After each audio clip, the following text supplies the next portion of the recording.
Kadugtong lang ito kahapon ko marites nung pagkatapos ko maglinis mga bandang alas 10 nga ay dumating na yung deliver ko na mga pinamili. Pero bago ko nga ma-display ay may bumili kaya binigyan ko na muna. Namimili nga ako ng marami ko marites at alam ko nga i-deliver bago nga po dumating yung deliver ko ay naglilinis na nga muna ako. Pagkaalis ng customer ay balik na naman nga po ako sa pagdi-display. Unahin ko nga lang po pag-refill itong mga Zestol dahil wala na nga pong laman yung ref.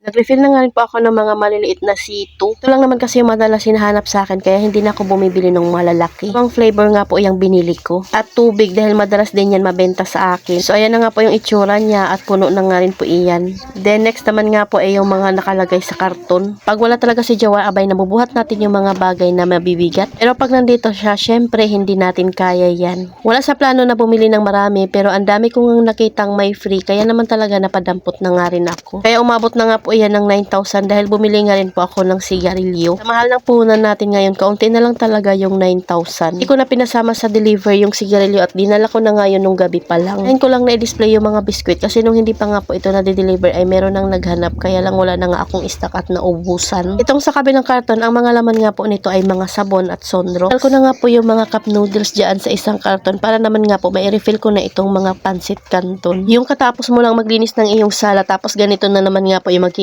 itsura. Okay lang yun. At least mahalaga ay may pang-stock tayo.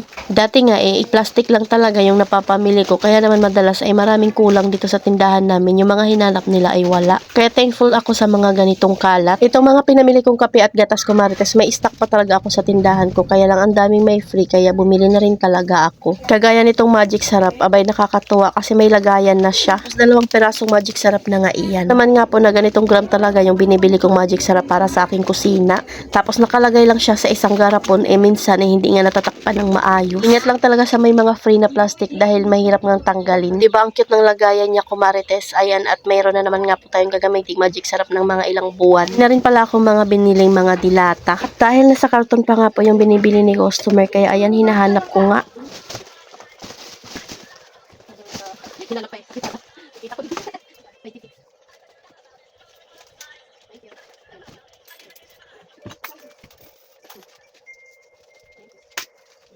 Maliit. 7 lang. 14.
Marami pa nga tayong i-display kaya bukas naman nga po yung iba. Salamat sa panonood, follow for more. God bless us at sana i-share nyo na nga rin po itong aking video.